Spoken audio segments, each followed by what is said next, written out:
ආයුබෝවන් ඔයාලට. ඔන්න අද මම ඔයාලට ගෙනාවේ පීස් එකක්. මේක සාමාන්‍ය පීස් එකක් නෙමෙයි. ඊස්ට් oven නැතිව තමයි මම අද මේ පීස් එක හදාන්නේ. oven එකක් නැති අයට ලිපේ බේක් කරන විදිය තමයි මම අද කියලා දෙන්නේ. ඉතින් හරිම ලේසි, හරිම රසයි. පීසා හට් එකේ පීස් එකක් විදියටම ඔයාලට මේක හදා ගන්න පුළුවන්. ඉතින් අපි දැන් බලමු කොහොමද හදාන්නේ, මොනවද අපිට ඕන කරන්නේ කියලා. ඕන කරන දේවල් වල ලිස්ට් එක පුරුදු විදියටම ඩිස්ක්‍රිප්ෂන් බොක්ස් එකේ තියෙනවා. මම දැන් මේ බෝල් එකට එකතු කරනවා පාන් පිටි කෝප්පයක්. දැන් ඒකටම එකතු කරනවා ලුණු තේ හැඳි භාගයක්, සීනි මේස හැඳි භාගයක්, බේකින් පවුඩර් තේ හැන්දක්, බේකින් සෝඩා, ඒ කියන්නේ ආප්ප සෝඩා පුරවල තේ හැඳි කාලක්. දැන් අපිට පුළුවන් මේ ටික ඔක්කොම හොඳට කවලම් කරගන්න.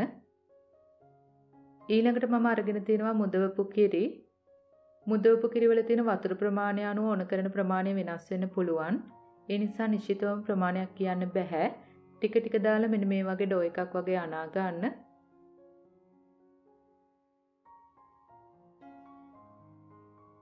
ටිකක් වෙලා අනනකොට ඇලෙන ස්වභාවයට එනවා. ඒ නිසා ගොඩාක් කිරි එකතු කරගන්න එපා. මෙන්න මේ වගේ ටික ටික එකතු කරලා මේ විදිහට අනා ගන්න. මෙන්න මේ වගේ හොඳට එකට එකතු වුණාට පස්සේ විනාඩියක් දෙකක් හොඳට නීට් කරන්න. නීට් කරනකොට ඔයාලට පේනවා ඇති මේක දැන් චුට්ටක් ඇලෙන ස්වභාවයට එනවා.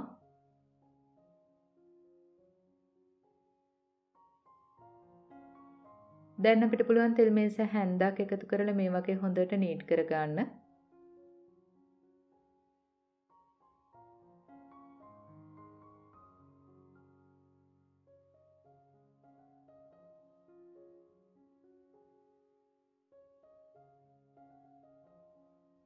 දැන් අපි මේ ඩෝ එක හොඳට මෘදු කරගන්න ඕන.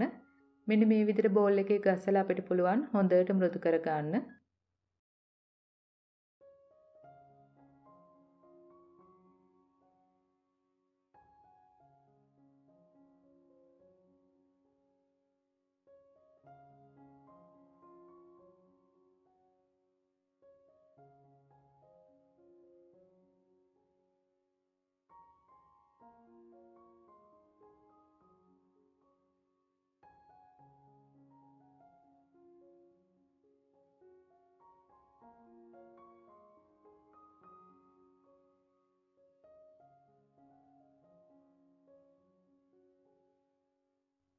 දැන් අපිට පුළුවන් මේ ඩෝ එක විනාඩි 5ක් 10ක් විතර පැත්තකින් තියලා තියන්න.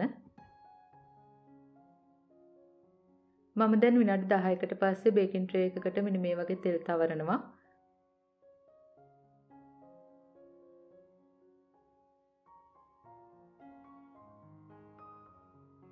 දැන් මේ ඩෝ එක මෙන්න මේ විදිහට තුනී කරන්න.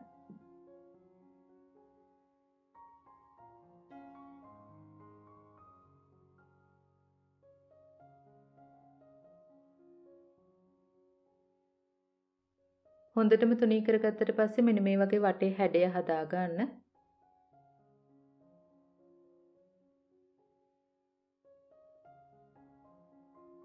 ඊළඟට ගැරුප්පුවකින් මෙන්න මේ වගේ හොඳට සිදුරු විද ගන්න.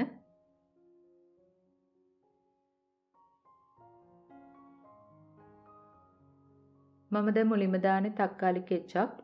තක්කාලි කෙචප් වෙනුවට තක්කාලි සෝස්, පීසා සෝස් දාන්න පුළුවන්.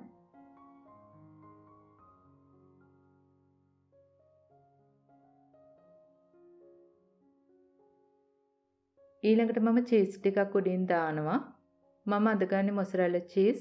ඒ වුණාට ඔයාලා කැමති ඕනම චීස් වර්ගයක් ගන්න පුළුවන්. ඊළඟට ඔයාලා කැමති ඕනම දෙයක් ටොපින්ස් විදිහට එකතු කරන්න පුළුවන්. මම අද අරගෙන තියෙන බෙල් පෙපර් පාට 3කින් ලූණු, කරන්, සමු මිරිස් වගේ දේවල්. දැන් ආයෙත් මොසරෙල්ලා චීස් ටිකක් මේ වගේ උඩින් දාන්න. සැරට කැමති නම් අපිට පුළුවන් කෑලි මිරිස් ටිකක් මේ වගේ ඉහින්න. ඔන්න දැන් අපේ පීස් එක ලෑස්ති. මේක දැන් අපි ලිපේ බේක් කරමු. ලිපේ බේක් කරන්න මම අරගෙන තියෙනවා මෙන්න මේ වගේ ලොකු සාස් පානක්. ඊළඟට මේ වගේ ස්ටෑන්ඩ් එකක් තියලා අපිට පුළුවන් පීස් එකේ උඩින් තියන්න. පීස් එකේ වටේ ක්‍රස්ට් එකේ මේ වගේ තෙල් චුට්ටක් තවරන්න. එතකොට ලස්සන පාටට හැදෙනවා. ඊළඟට අපිට පුළුවන් පියන වහලා මධ්‍යම ගින්දරේ විනාඩි 10ක් 15ක් තියෙන දෙන්න.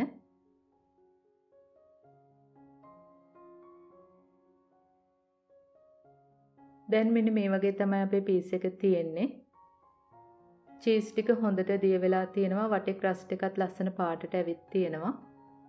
දැන් අපි මේක ලිපෙන් එළියට අරගෙන උණුවෙන්ම කපා ගනිමු.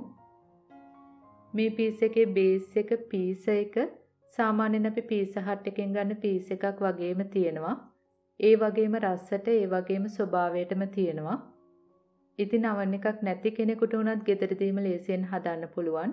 oven එකේ බේක් කළා වගේමයි මේ පීස් එකේ චීස් ඇදෙන ගතියට තියෙනවා. ඉතින් හරිම ලස්සනයි. හරිම ඉක්මනට ලේසියෙන්ම හදන්නත් පුළුවන්. මේ දවස්වල අපිට පීස් එකක් එළියෙන් කඩෙන් ගන්න බැරි නිසා දැන් ඔයාලට හිතුණු ගමන් ගෙදරදීම හදන්න පුළුවන්. ඉතින් oven එකක් නැති වුණත් yeast නැති වුණත් හරිම ලේසියෙන් හදන්න පුළුවන්. ඉතින් ඔයාලත් හදලා බලන්න. මේ ගැන ගැටළු යෝජනා තියෙනවා නම් පහලින් කමෙන්ට් එකක් දාන්න. අපි ආයෙත් මේ වගේම රසබර වීඩියෝ එකකින් හමු වෙමු. එතකන් ඔයාලට සුබ දවසක්. ස්තුතියි.